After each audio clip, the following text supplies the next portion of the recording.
Hello again and welcome to the channel. Travis Simlinger here from Progressive Coaching, located in Zurich, Switzerland. And I'm really looking forward to today's short video because it's on a topic I am extremely passionate about. And this is the psychology of change.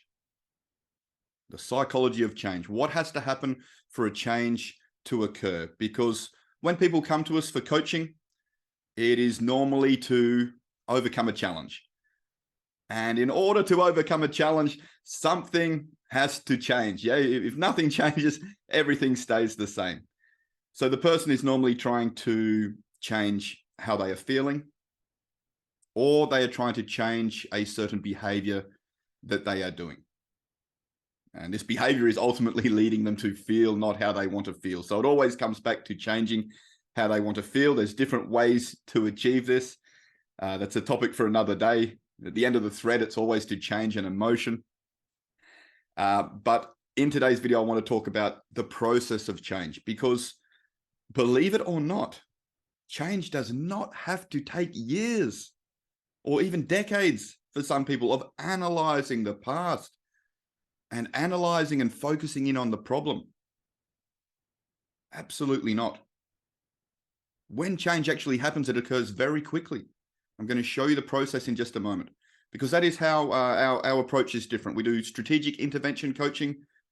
The psychology of change, which I'm going to walk you through, is getting straight to the root of the problem as quickly as possible and making the change very efficiently.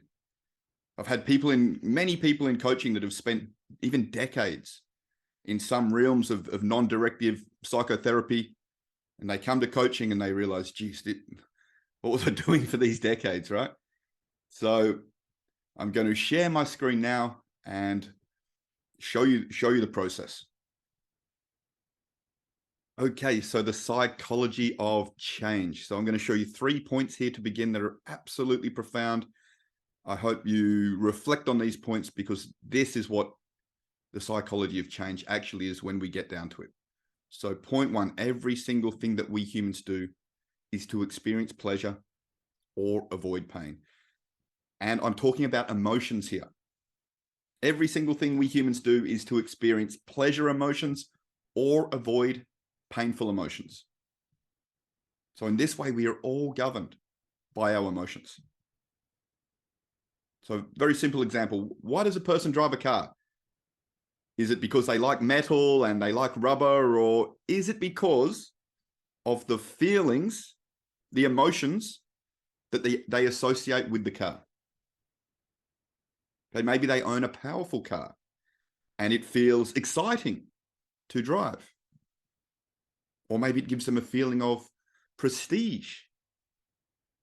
Or maybe they have a reliable car, which gives a feeling of certainty and safety, and probably a feeling of freedom, not having to rely on public transport routes and things like this. So these are all pleasure emotions.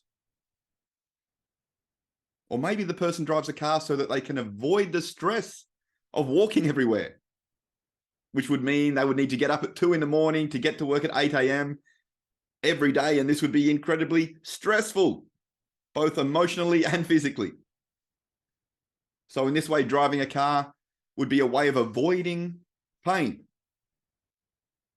Every single human behavior is an attempt to experience pleasure emotions or avoid painful emotions. That's an incredibly important point to grasp, because we can use this dynamic, the pain and pleasure principle, to our advantage, to condition ourselves to act in our own best interest consistently.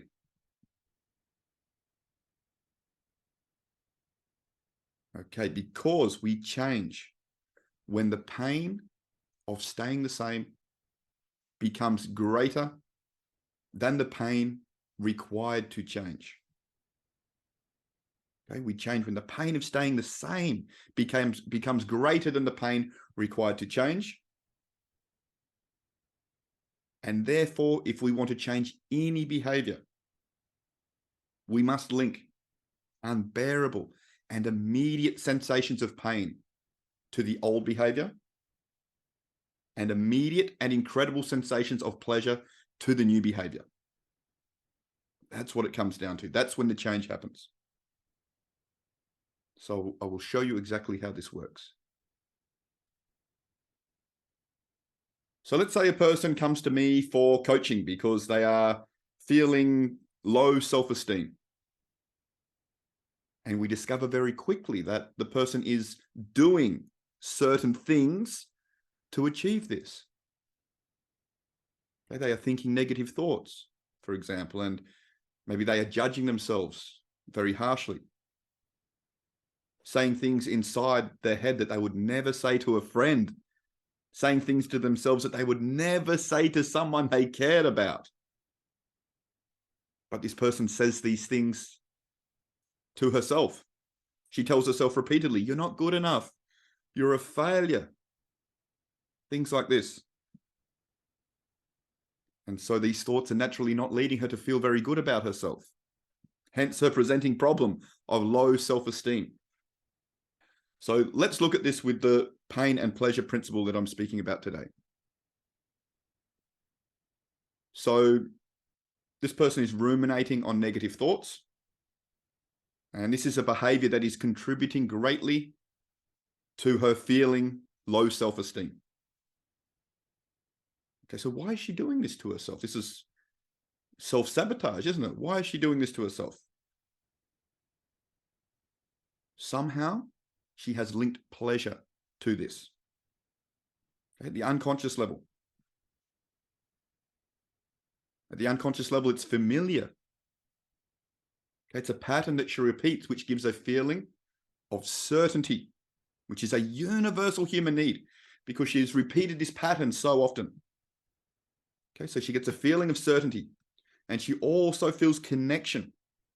She feels a connection with herself when she is sad. Specifically on the ruminating, at some level, she feels that by ruminating, she can solve her challenges and do better next time.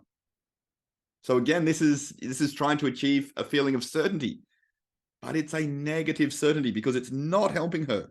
It's maladaptive. It's making her feel worse. And often there are secondary gains that the person may or may not be consciously aware of. Secondary gain is a big one. For example, maybe people treat her with more, in Switzerland we say with silky hands. People treat her more with silky hands because they know she has some self-esteem issues.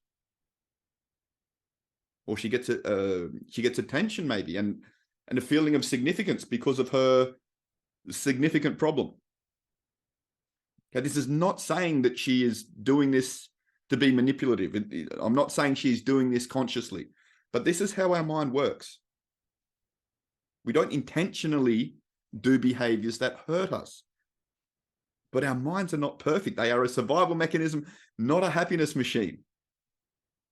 But we can upgrade our old programs once we understand them. So why this person engages in unhelpful behavior is becoming clearer, yeah? On some level, the ruminating on negative thoughts, even though it is causing her low self-esteem, has some perceived pleasure associated with it. And when we combine this with the perceived pain of changing, which I'm about to show you, it makes perfect sense why the person actually does this to themselves.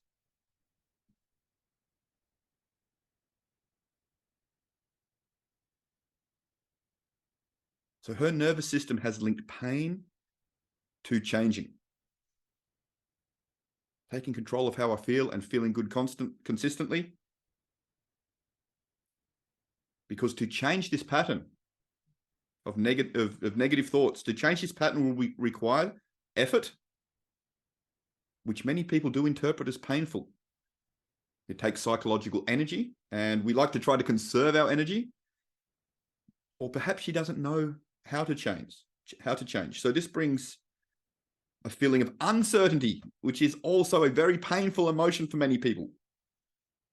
Uncertainty can be scary, which is fear, and fear is a massive driver of human behavior. Fear and uncertainty. Also, we can see there that if she spends all this time and money trying to change and it doesn't work, that will feel, always an emotion, feel very frustrating and stressful. So let's just avoid all of that.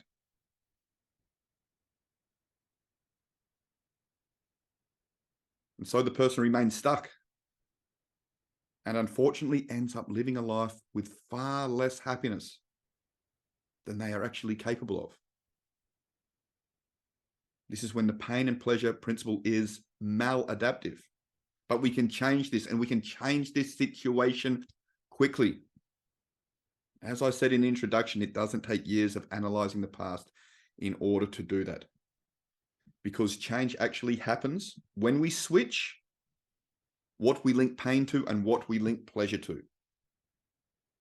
And it looks like this.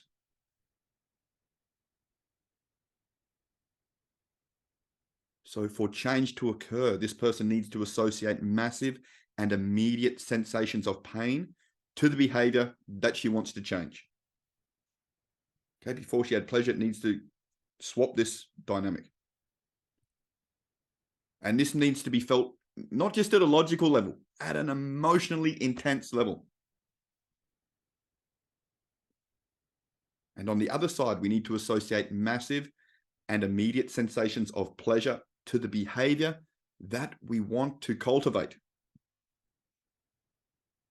to the actions that will help us instead of the actions that will actually hurting us severely. Pleasure to the painful emotions here, pleasure to the new behavior that we want to cultivate.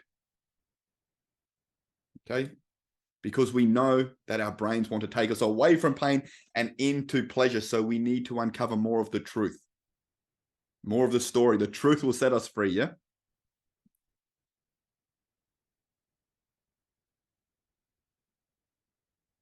Okay, so for example, the actual pain of ruminating on negative thoughts, telling yourself you're not good enough, telling yourself that, you're not worthy, these negative behaviors, these negative thoughts that you would never say to someone you actually cared about. What a concept, start caring about yourself. So it's actually costing, this was actually costing the person all their happiness in life. When you ask a person, why would you not say this to someone you love? Why would you not say this to a child, for example? And they say, oh, they would feel terrible. And I say, well, what happened if you repeatedly said this to them all the time? Like hypnotizing them. And they say, oh my God, it would destroy them.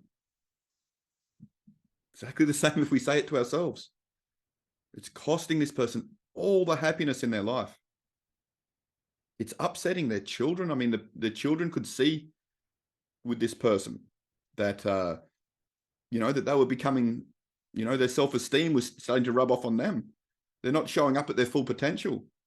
Then they're tired because of the ruminating psychologically and physically.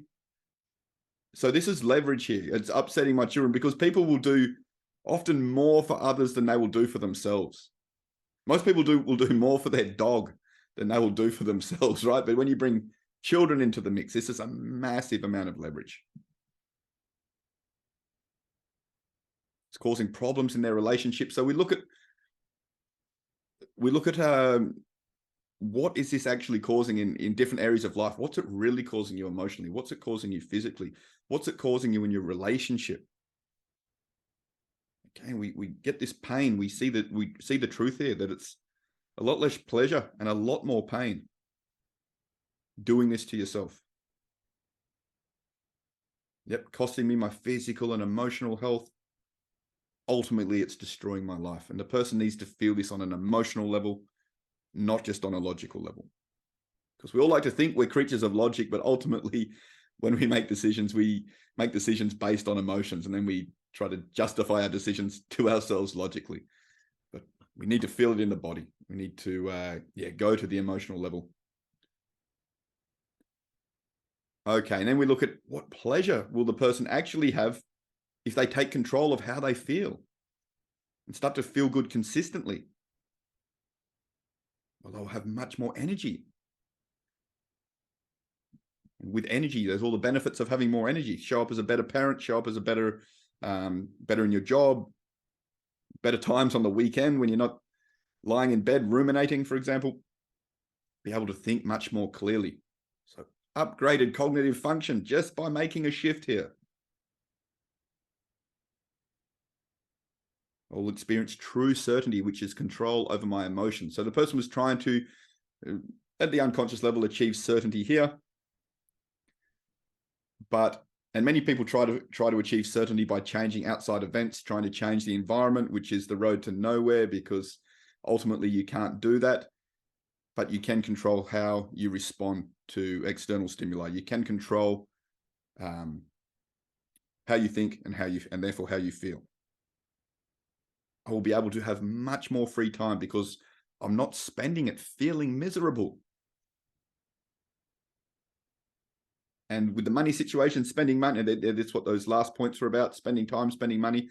I'll create more money when I'm feeling good and I'm strong and I have more energy and my cognitive function is improved and all of these things. So it's a clear case, right? There's much more pain from ruminating on negative thoughts and much more pleasure involved once we take control of how we feel and how we feel good consistently.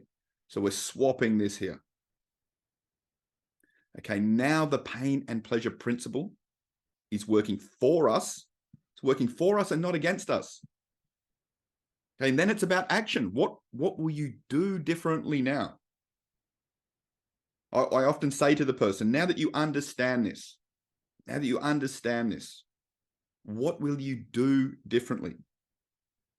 If I put a gun to your head now, which would equal massive pain, and I said, I pull the trigger if you tell yourself you're not good enough today. If you tell yourself you're not good enough today and you ruminate on this for more than 30 seconds, then I pull the trigger. What would you do to break this pattern? How would you make sure you don't say this to yourself today? And the person says, oh, I would do this, I would do that, I would do this. And it's really very amazing because I don't always use the gun example, right? Of course, I am much more gentle with some people, depends, it's completely subjective, yeah? But this is showing the person that it's very, 9 times out of 10, it's not a matter of ability, it's a matter of motivation. Okay, the pain and pleasure principle. When we drop the emotional baggage, the answers to solve our problems are often just below the surface. They were there all along. Because the person just told me exactly how to solve this problem. The person just didn't know where to look. Okay, this is why strategic intervention coaching works. We know the psychological patterns and we show you where to look. And then we empower you to take full control of your life.